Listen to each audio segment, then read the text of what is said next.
Good evening, everyone. I'm the storyteller, and I am here to help you sleep better with true horror stories.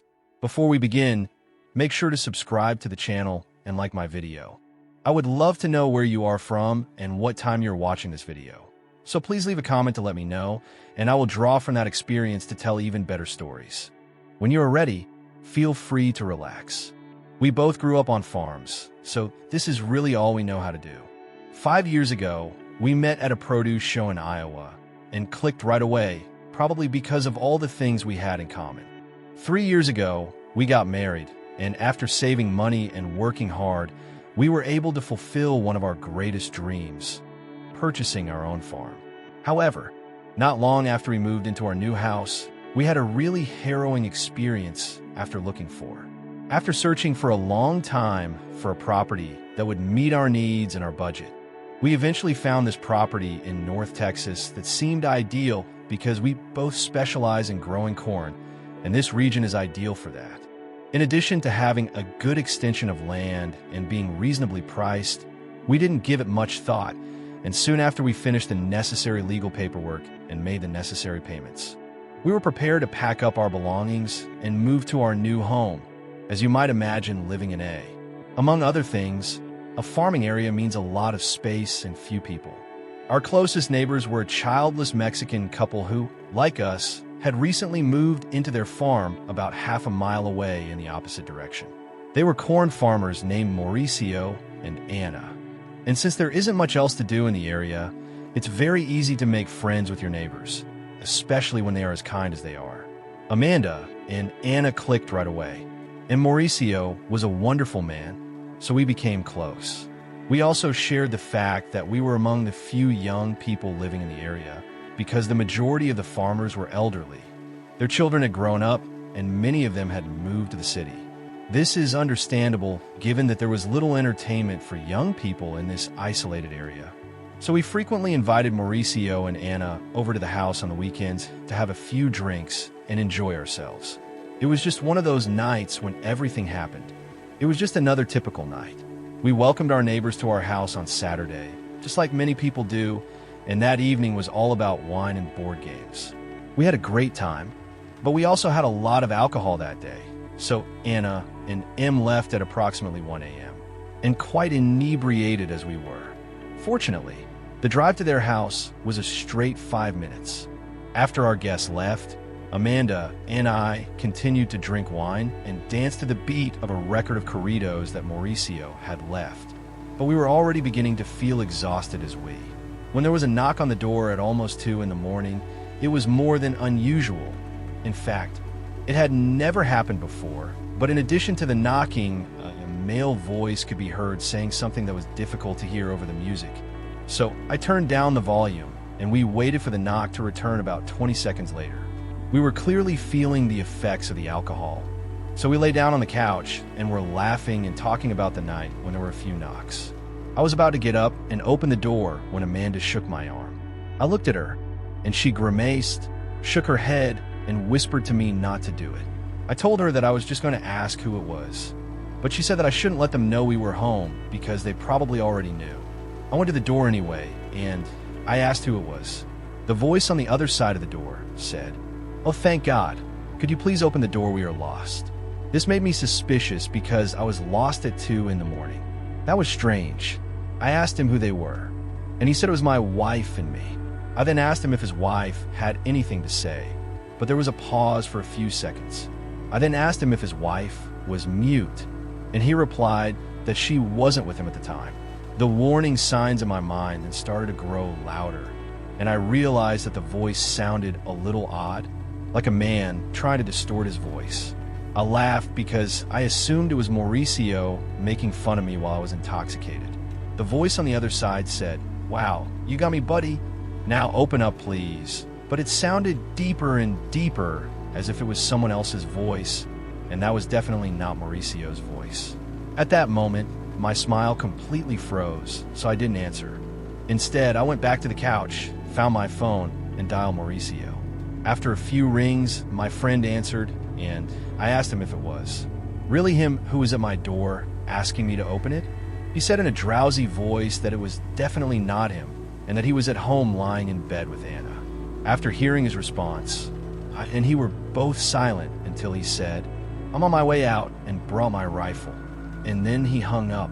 Despite the fact that we were still intoxicated and not thinking clearly, I knew this could be a potentially dangerous situation.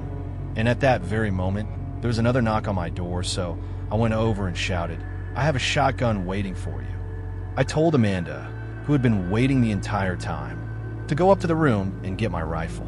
She did so right away, and at the same time, I called 911 here because it takes a long time for an officer to arrive.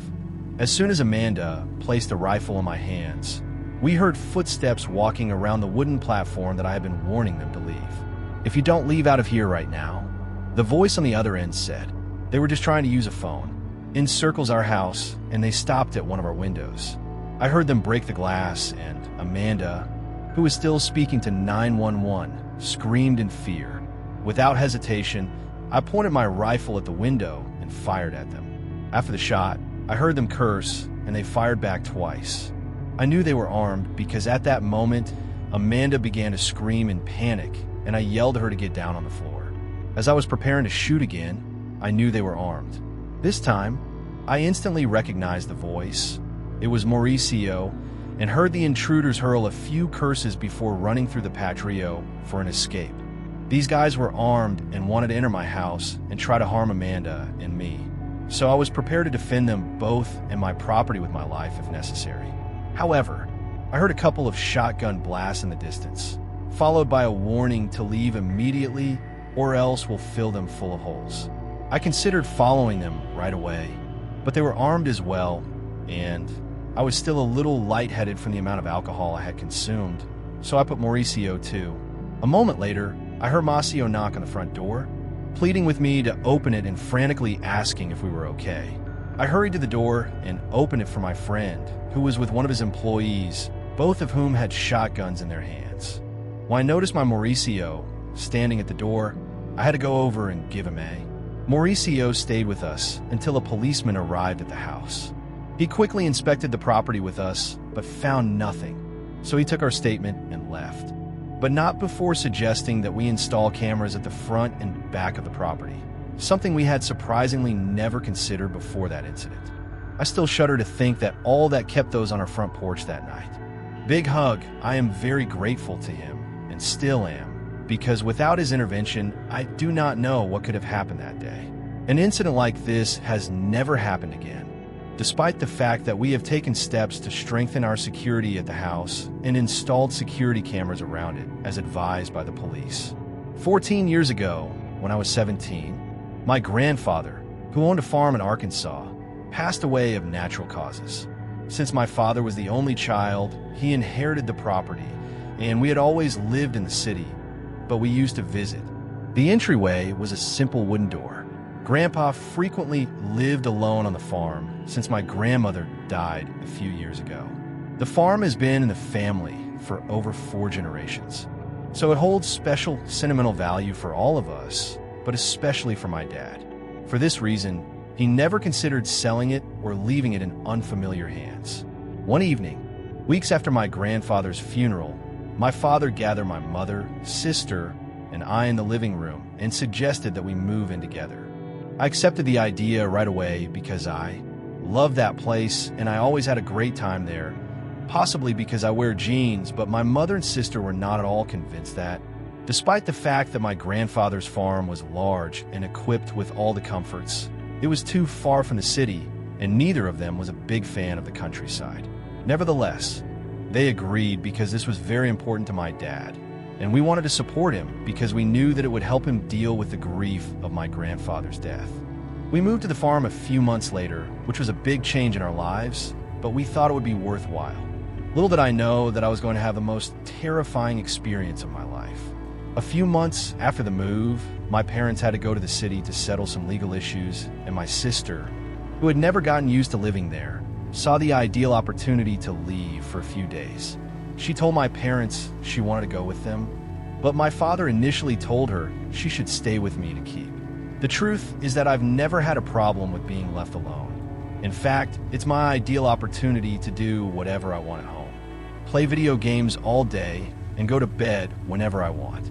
I told him that it was okay that I could manage on my own without any problems because whenever my sister had to do something on the farm, I ended up doing it myself because she usually complained and did everything reluctantly.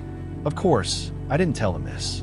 And complete my homework without my sister whining about everything and being so annoying. So I thought it was fantastic that she wanted to go with my parents. My parents had been gone for 2 days, and they were scheduled to return the following morning. So I finished all of my chores and got up early. Last night, I chose to stay in the living room and watch movies because that TV was larger than the one in my room. It was around 10 o'clock when I initially heard an odd noise coming from. I ignored it because I assumed it was probably a deer or something in the cornfield until I heard all the cows mooing simultaneously. This was strange because normally you would hear one cow mooing at a time, but when all the cows moo at the same time, something is wrong or someone must be frightening them for all the cows to moo like that. Since I was the only person on the farm at the time, it was obviously my responsibility to find out what was going on, so I went to the closet to put on a coat and boots and leave. But just as I was, I heard a very high-pitched mooing sound as I was about to head to the barn. This was definitely not normal, so I froze for a second. I was terrified because I knew that something horrible was happening in the stable. I hurried upstairs to my grandfather's room, which my father wanted to leave as is, which I was thankful for at the time because I knew that my grandfather always kept some weapons under his bed. I arrived quickly, and sure enough, I found multiple guns under the bed. So I loaded his hunting rifle, and when I went outside to see what was happening, no one had prepared me for what I was about to discover. The cow continued to moo, so I went inside the barn to make sure nothing was unusual. All the cows were still there, but as I went farther down, I noticed that one was missing from her stall. It didn't make sense, because I was positive she remembered to stay tied to the stall the last time I saw her, but just then I heard a high-pitched sound coming from the cornfield outside the barn. Bon! So I went outside, but as soon as I entered the field, I swear I heard what sounded like people talking. I decided I had had enough of all that nonsense, so I fired 2 shots into the air, and everything seemed to go quiet until I heard what sounded like footsteps in the field. To be honest, I wasn't sure if I had the balls to enter that area, but I had to because no one else was there, and that's the only reason farmers have guns, no matter how foolish this may sound. I was the man in charge now, so I couldn't just hide inside the house with intruders in the field. With that in mind, I started walking toward the crops, and I could hear many pairs of footsteps beside me. I was growing more and more terrified, and as I continued to walk deeper into the field, I felt a terrible shiver run down my back. I was holding the rifle of the toughest guy I had ever known in my life, my grandfather, and I felt I had a responsibility to defend the farm just as he would. And when the corn rose, I saw something that left me completely paralyzed. My subconscious knew that something terrible was going to happen. And it wasn't wrong because I was able to control my trembling voice and legs as I raised my gun and told the man to leave my field immediately or I would pull the trigger. I wasn't lying. I was actually prepared to shoot, but he didn't move, so I fired another bullet into the air to frighten him, but he didn't move an inch. It seemed like he didn't think I could shoot him or wasn't afraid of dying at all. In any case, he didn't try to flee, but instead started to walk in my direction. His arms slightly outstretched as though to tell me to put my gun down, but I refused to do so. Instead, I pointed it straight at his face and yelled at him to stop moving or he would die. That's when I realized something that made my heart race. I was surrounded at least a dozen black-clad individuals began to emerge from the cornfield, or at least that's what I could see. I'm not sure if there were more. The man continued to move toward me as I continued to aim my gun at him.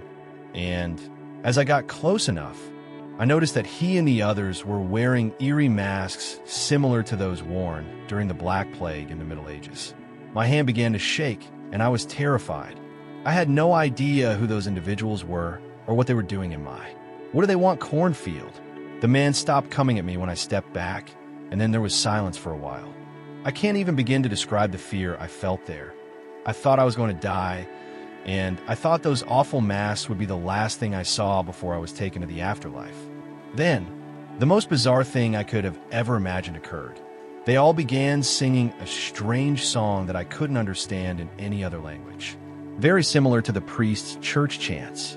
I started to wonder if they were going to perform some sort of sick ritual on me at that moment, but I wasn't going to stay to find out either, so as soon as I saw the chants, I started running through the cornfields like the wind. When I finally ran out of breath, I stopped and fired about 6 rounds in their direction. I then heard a lot of footsteps and the rustling of branches going in the opposite direction, so it appears that I finally scared them away. The head of the cow was placed in the center of a circle of candles on the ground near the barn. I nearly puked out of nerves there, but I forced myself to keep running until I reached the house, where I locked everything up, picked up the house phone, and called the police. Eventually, I was able to chase them away and ran back toward the farm, but on the way there, I came across something that stopped me in my tracks, something so mild that it stuck in my memory forever. As soon as I hung up the phone with the police, I called my parents to explain the situation and told them to come as soon as possible. My dad was obviously alarmed and told me he was coming right away while I waited upstairs in my grandfather's room, shaking and crying simultaneously for what seemed like an eternity until I finally heard a police car outside. I ran out to the officer, and believe me when I say I have never felt happier in my life. So I told the officer everything. He searched the barn and then the cornfield, where he discovered the cow's head. Since it was now an active crime scene, he called in a search team. When my parents arrived, I told them about everything that had happened, and they were shocked by how dangerous I had run that night. They also chastised me for being foolish and going out in the field by myself knowing there were intruders. Following this incident, my parents installed a state-of-the-art security camera. My name is Tom, and I'm 27 years old. This happened to me about 2 years ago, and my girlfriend Esther and I have been living together for 5 years. Unfortunately, the police were never able to identify the intruders, so they assumed they were some sort of cult that performed animal sacrifices. I was unfortunate enough to be the only person on the farm who was chosen by those sick people, but this incident never happened again on our farm or any of the neighboring farms. Music. Years ago, we made the decision to move to a new home that we found at a great price in a peaceful and quiet suburb with some farms nearby. It is situated on a dead-end street and includes a sizable property of at least 200 acres of farmland. We fell in love with the place right away because, in addition to being comfortable and nice, practically all of our neighbors are kind, and we quickly became friends with them. For months after we moved in, we made the decision to adopt a dog, a gorgeous golden retriever who soon became the life of the house, but he was also very messy. Fortunately, we had a large backyard, and since most of the neighbors had dogs as well, they were used to the constant barking and other distracting behaviors. One afternoon, I came home from work to discover that our dog was gone. It appeared that he had run away and gone for a walk. Since my girlfriend was still at work, I called her and explained the situation, and she said he would be home shortly and we would go look. Nevertheless, I made the decision to proceed. So I went for a walk and asked the neighbors if they had seen him. After speaking with a few of them, the majority of them concurred that the last time they had seen him, he was going to the farm at the end of the street. I went to see if I could find him there, but when I reached the end of the street, I discovered a large fence and a sign that read, "Intruders will be shot." Naturally, I chose to back off, lest he was being serious. But at the same time, I was really concerned about my dog because it appeared that the property's owner did not like trespassers, and maybe the signs mentioned dogs as well. A few hours later, my girlfriend returned home, and I'd already told her over the phone what the neighbors had told me. She then informed me that she had identified the property's owner and obtained his phone number, thanks to one of the neighbors, which gave me a sense of relief and hope that the man was aware of the whereabouts of her dog, obviously hoping that he hadn't hurt anyone. When my girlfriend called him, he was very kind and asked us to meet him in front of his house, which was very close to the property's entrance. When we finally got there, we were astounded by what we saw. The place was completely abandoned. The fence was quite rusty and broken, and the bushes were so overgrown that they appeared to be engulfing the area. My girlfriend and I exchanged glances. I don't like to criticize other people's lives, but this place left a lot to be desired. Before knocking on the door, my girlfriend and I looked out the window and saw something really weird and unsettling. Mannequins everywhere, all dressed in women's lingerie, and splashed with something red that we thought was paint, but based on the appearance of the place, you never know. Once more, we looked at each other, confused and ready to comment. Something prompted the man, a 45-year-old Australian man with extremely sunburned skin, to come from the opposite side of the house. Before we could even say hello, he shouted that he had seen our dog, knew where he was, and asked us to follow him. I didn't want to follow him, but I recalled that neighbors had told us that he had shot dogs that approached his property on multiple occasions, even though they belonged to his neighbors, so we went over and chose to do so. He struck up a conversation with my girlfriend, asking her how old she was and how long we had been living together.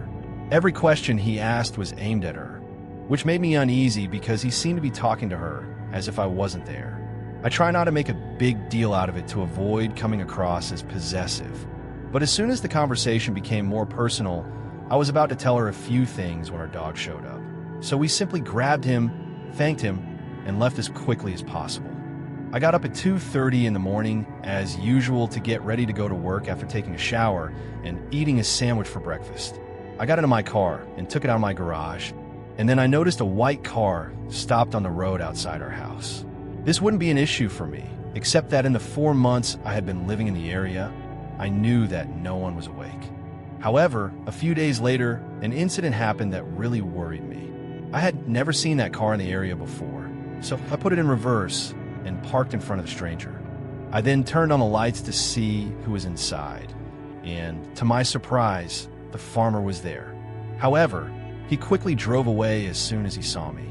So I called work and told them I wouldn't be going that day because this guy didn't look good to me, and I couldn't leave my girlfriend home alone all day knowing that he was hanging around.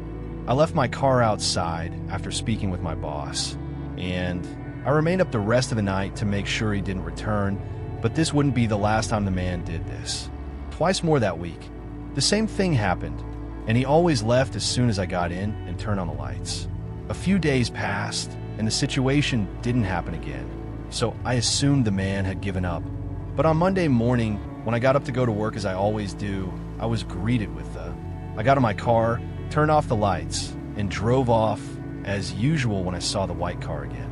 I knew I had had enough of that guy, so I decided to call the police, but instead of going to work, I followed him for a while to get his license plate number. When the police arrived, I gave them all the details of the man in the car, including his description and, of course, his license plate number. The officers told me to return to the house. They would send a couple of officers right away, so I went inside and woke up my girlfriend to let her know what had happened and that some officers would be here shortly. 10 minutes later, 4 patrol cars arrived at our house. 2 of them went in search of the subject, and 2 of them parked outside. One of the officers entered to question us and check on us until the sun came up, after which one of them left, and the other remained outside until later that day, knocked on our door, and when we opened it, he told us that they had finally apprehended the man. He was traveling at 120 kilometers per hour on the highway, and he refused to stop at the first stop sign, so they had to pursue him. But what he told us later was so unsettling and terrifying that I still find myself thinking about it. When they searched her car, they discovered 2 hunting knives, a pistol, and a rifle in the cabin, along with multiple pictures of my girlfriend that had been. This last piece of information particularly caught our attention because a few days ago, a pair of Esther's underwear disappeared from the clothesline. We assumed it was our dog because he liked to jump up and take things from there. Needless to say, this really freaked us out, so we quickly filed for a restraining order for when he gets out of jail. Looking back, I realized that I was not very smart in handling this situation and that I should have. In 2015, I was 22 years old and had just graduated from electrical lineman school. But it was difficult to find a job in my area because most well-paying jobs required at least 1 year of professional experience. I had called the police much earlier, but I never imagined that this guy's intentions would become so twisted and mild. In addition, we had never experienced anything like this before, so I wasn't really sure how to act, let alone think that our lives could be in danger. Experience is something that a recent graduate lacks, which is highly paradoxical because how can you gain experience if you aren't given a job without experience? In any case, I was going through a somewhat difficult financial situation, and the truth is that I needed a job soon. The closest thing I could find that fit my specialty was a job as a utility locator. For those of you who don't know, I guess my job was basically to find subway power gas and phone lines for homeowners, or this job took me to some pretty strange and mysterious places. Sometimes like abandoned houses that were going to be demolished, old industries that went bankrupt, and the like. But most of the time, it was quite interesting more than I expected on that day, November 22nd. I had to use a sophisticated metal detector that was quite powerful in order to do that. I remember always dreaming that I would find buried treasure, but this never happened.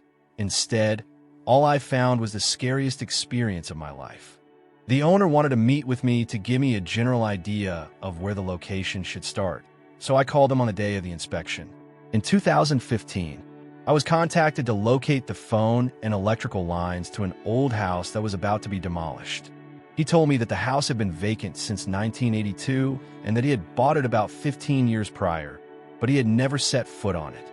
This seemed a little odd to me, and I remember thinking, who would buy a property and never use it? Instead, we decided to meet at the property in 10 minutes. I hurriedly packed my belongings and went to the location to wait for the owner. But after 30 minutes, he still hadn't arrived. Since I didn't have much time, I decided to walk down a nearby road and see if I could get the entrance.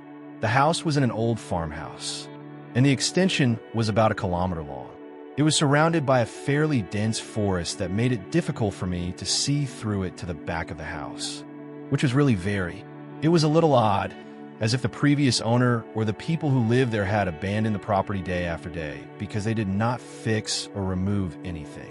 There were even 2 cars parked carelessly, and as I got closer to the house, I noticed that there was a lot of old and rusted farm equipment nearby, along with several vehicles in the same condition. Being there gave me a strange feeling because there was essentially nothing in. I decided to begin work after a quick reconnaissance because the owner had not yet arrived after 40 minutes. After an hour and a half of inspecting the area, I decided that I had waited long enough and was ready to leave the site. I also had a disturbing feeling of isolation that, for some reason, was unbearable, miles around, and the feeling of isolation was quite overwhelming, especially because that place seemed to be suspended in time. However, as I was ready to leave the property and start a new day, I saw that there was a door on the side of the house that was concealed among the bushes that were essentially engulfing the house. My curiosity overcame my sixth sense, which was telling me to leave the farm right away, and I pushed the bushes away from the door. I also saw that the door had a large hole in the lower right corner that I could crawl through. Animal droppings were all over the ground, so I picked up some branches and pushed them as far away as I could. Since they were dry, it wasn't too difficult, so I did my best to avoid them. Then, I slipped through the hole, got up, and began to explore the area.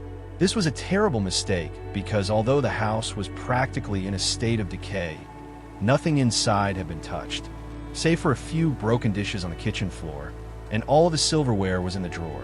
I walked out of the kitchen and into the living room, where the carpet was soaked and covered in something that would give someone who is obsessed with cleanliness nightmares.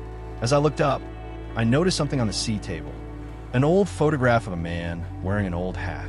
There were dishes in the sink, a pot on the stove with something fossilized inside, and the dish towel was still in the microwave, despite it being black with mold and rot. I pushed the photo aside and looked up at the ceiling above me, which had collapsed due to water damage over the years. I wanted to explore the floor above, but I didn't want to risk the floor giving way under my feet, so I preferred to just look at the man wearing a brown leather jacket and holding 2 happy children who seemed to be having a great time. His face also reflected happiness, though his smile looked forced and tired, but I guessed it was the face of a man who worked hard for his children. Go back outside and finish the job. When I left the house, I was hoping the owner had arrived, but I saw no sign of him. I was already upset about this because it seemed too careless of him to commit and then not show up. Since I was already there, I didn't want to think about it any longer and decided to finish the job. I found a hydrometer in the phone line, hooked it up to the hydrometer, and turned on my machine. This is when things started to get really scary because my locating wand was on a power line that was beeping, but it wasn't just any line, it was screeching, and no matter where I moved the wand, it continued to screech. However, as I continued to move the wand, I noticed something close to some old farm equipment that caught my attention. At first, I couldn't see it clearly because it was so far away, but after close inspection, I could see a man crouching and examining a rusty old tractor. I went up, assuming it was the owner. But after 2 hours, I called out to let him know I was there, but he didn't respond. I continued to walk, but when I was about 25 meters from him, my wand, which was screaming uncontrollably, made a popping sound and disappeared. This surprised me because I had new batteries, so I rubbed my head and kept going in the direction of the man, still attempting to speak with him and assuming he was half deaf. However, when I was about 10 meters from him, I stopped abruptly because I noticed something unsettling about him.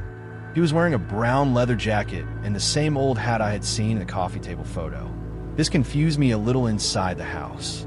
But I yelled at him again because he hadn't answered me yet and my attempts to talk to him had been unsuccessful. Then, all of a sudden, something really weird and eerie happened. The light outside darkened instantly, and dark clouds appeared out of nowhere. The abrupt change in the atmosphere covered my ears completely, and I grabbed my head in pain as a piercing sensation appeared behind my eyes. It was a little too intense, but after I recovered, I opened my eyes and looked straight. My body froze, and I'm positive the color went completely out of my face. The man was now only 2 meters away from me, his arms rigidly stuck to his sides as if he was in tension, and his head tilted slightly so that the brim of his hat covered his face. I ran my eyes over his body, not paying attention to what I was seeing, but the most terrifying thing was about to happen. He raised his head and turned it in my direction. Just when I thought I could no longer panic, my legs gave out as I stared at his face. And for a moment, I thought I might faint. He was a kind of black shadow with no nose, eyes, or mouth, but I knew he was staring at me. I took a step back, terrified, and was about to lose consciousness when that man, or rather, that specter, went insane and started screaming. It was a high-pitched, twisted shriek, something inhuman, but it sounded completely muffled, as if it were screaming into a pillow. Came to my senses instantly, so to speak, and as I let out that spine-tingling scream, the thing knelt down and began clawing at my face. It didn't seem particularly desperate, but rather it was something completely bizarre and extremely frightening. I was so scared that I was unable to move. Instead, I just shivered and my mind froze. Then he went silent, then sat up, and then he appeared calm and cold. At that point, he turned fully towards me, extended an arm in my direction, and started beckoning me with. When his fingers approached him, I felt such a surge of adrenaline that I instantly jolted out of my paralysis and my legs started moving on their own. I turned around and began running, something I had never done before. But then the terrifying scream returned, this time with footsteps right behind me. I left all of my tools behind and ran to my car at full speed. I'm not even sure how I did it, but in a split second, I turned on the engine and pressed the accelerator. I was terrified to the bone, so I called my boss and told him I would end my day early.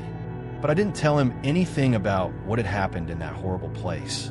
I got home quickly and went to bed in an attempt to forget what had happened that day. When I was finally on the other side of the gate, still with my adrenaline pumping, I looked in the rearview mirror and felt my heart skip a beat when I saw that thing standing at the entrance waving goodbye very slowly with its hand as if mocking me. I tried to convince myself that I had imagined it all, but I knew it was not possible.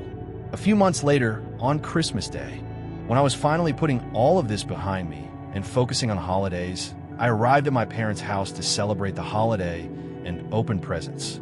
I was especially excited because I had bought them both what they most wanted, and after opening the presents, I realized that I had been anxious and insomniac for weeks. All the presents and enjoying a delectable meal at around 10 o'clock. I was not sure who could be calling me that day or at that hour because I didn't even have a boyfriend. So I looked at my mom strangely when she handed me the phone. I put my ear to the receiver, and when I did, my eyes widened, my mouth opened, and my breathing stopped. I looked at my parents, and they shared the same expression, but what I was hearing on the other end was that same excruciating scream that was extremely sharp and contained that. Tormented me for months. But the most terrifying thing is that my parents could hear it from where they were sitting. My mom was confused and afraid of IED, and my dad's face changed from horror to anger in an instant. I hung up the phone and finally told my parents what had happened that day in that old, abandoned farmhouse. They were appalled by what they heard and attempted to console me. But I felt like I had endured too much suffering in the previous few months to allow that to ruin my favorite day of the year, so I did my best to gather myself. After having a few glasses of wine with my family and friends, I put the incident aside, as did my parents, and we ended the evening happily as it was supposed to be. However, that was not the last time I received that call with that eerie sound. It continued to repeat for nearly a year before it finally stopped, and I haven't heard it since. A few months later, I went back to that evil farm to get my tools, but this time with 2 more people. I'm sure that spirit, or whatever that thing was the man in the picture. But I never knew anything about his story or what happened on that property to cause something so sinister to brew in that place. This story happened when I was 9 years old, and up until that point, I had lived my entire life with my parents and grandfather in an old farmhouse since I was very small. Nevertheless, nothing strange happened at that time, but I warned them not to enter the house. Stories about goblins, ghosts, and apparitions were common in that farming village, possibly because the houses were spread out over vast stretches of land, making a rather lonely place. However, I had never experienced any of these things, or at least I had never noticed them until that night. On my grandfather's farm, we raised corn primarily, but we also kept cattle, pigs, chickens, and other farm animals, which was one of my favorite things to do as a child. I always remember my childhood as a very happy time because my grandfather, who was my favorite person in the world, left us when I was only 12 years old, so I cherished those years when he was with me. I remember that day, we were plowing the land in preparation for the new planting season. Once the sun came up at around 6 o'clock in the morning, I got on the track with my grandfather. And it wasn't until 6 o'clock in the evening that we still had more plowing to do the following day. So I took a shower as soon as I got home, had dinner at the table with the meal my mother had prepared for us as usual, and went to bed at around 9 p.m. But then, at about 11 o'clock, I was startled awake by what sounded like whispers. I recall being in the transitional state between sleep and wakefulness when I heard these voices whispering words I didn't understand, as though they were having these voices, which sounded like many people talking at once in a different language, could be heard behind my room's door. I was able to distinguish between male and female voices, as well as voices that sounded like children's voices, but I didn't understand a word they were saying. At the time, I was only curious and didn't feel afraid, so I moved slowly and silently in the direction of my room's door. But as I went, I felt as though the voices were coming from a little farther away, which is when I arrived at the door, they appeared to be in. The whispers were heard in the living room when I arrived at the staircase. Suddenly, the whispers stopped, and everything was quiet for a while until I heard someone whistling in the backyard. This was really odd, but I wasn't scared. I was just curious. The whistling in the backyard was a little high-pitched and melodic. It sounded like I was whistling a song, but I had never heard that melody before, so I approached the back door at that point. I went to the kitchen counter where my mother always left them, took the keys, and opened the door. I thought for a moment that the sound was coming from my grandfather, who had gone to do some chores, though it was odd that he would do that at that hour. However, I knew that whoever was in the garden was someone I knew because the dogs didn't bark. If it had been a stranger, they would undoubtedly be barking at him. I started to search everywhere for whoever was whistling. I didn't see anyone, and just like with the whispers a moment ago, as I got closer to the area where it seemed to be coming from, it moved away. Now, it was heard in the barn, and everything was quiet except for the whistling. I felt compelled to follow it. So I walked to the stables, which were about 20 to 25 meters from the house. But once I got close enough, it moved away again. And now I could hear it in the area of the cornfield that we hadn't yet plowed in the dark. I don't know why, but right then, all I wanted to know was where the whistling sound was coming from. It was as though something in it drew me in, so I continued to walk in the direction of the melody that was getting farther and farther away. I'm not sure how much time went by. All I know is that at one point, I couldn't see the house, not even the lights, which meant that I was quite far away. I considered turning around, but the whistling got sharper and, in an attempt to get my bearings, I started to turn around, but all I could see were rows of corn in the moonlight. For some reason, though, I couldn't stop following the whistle, and then I felt like my hand was suddenly grabbed and pulled backwards, causing me to fall to the ground. I turned to see who it was, and to my great surprise, it was my grandfather. He quickly lifted me off the ground, grabbed me by the arms, and started shaking me as though he was in a desperate situation. His lips moved, but all I could hear was the whistling. The whistling gradually stopped until there was nothing left at all, and then I heard my grandfather say, desperately, "Julian, Julian," answered Julian. I looked at him and said, "Grandfather," but that one word meant something to him because he stopped shaking me at that moment, and I could see the relief in his eyes. He then gave me a tight hug, and I could tell he was really afraid. I asked him what had happened, but he told me that he wanted to know the same thing, but nothing more. He took me in his arms and carried me back to the house. Amazingly, we walked for more than 40 minutes before we finally reached the farm. I couldn't believe I had traveled so far. My grandfather took me to my room, where we didn't discuss anything. I think I was just as overwhelmed and perplexed as he was, but I asked him not to leave, so he stayed with me until the following morning. Only then did we discuss what had happened. When my grandfather heard the dogs barking loudly toward the barn, he went down to investigate and discovered that the back door was open. When he emerged, he looked in that direction and was able to make out my silhouette moving into the cornfield, but it was too far away for him to get there right away, so he began calling me. But I didn't seem to hear him. He then went into the cornfield to find me, shouting my name at the top of his lungs the entire time. Unable to hear him until he finally caught sight of me crossing between rows of corn after searching for me for nearly an hour. He continued to call me until he was able to reach me. But when my grandfather told me this, I began to get a chill all over because I had never heard the dogs or their voices calling me, just that whistle, and I had never realized how far I had walked. However, that wasn't the scariest thing of all.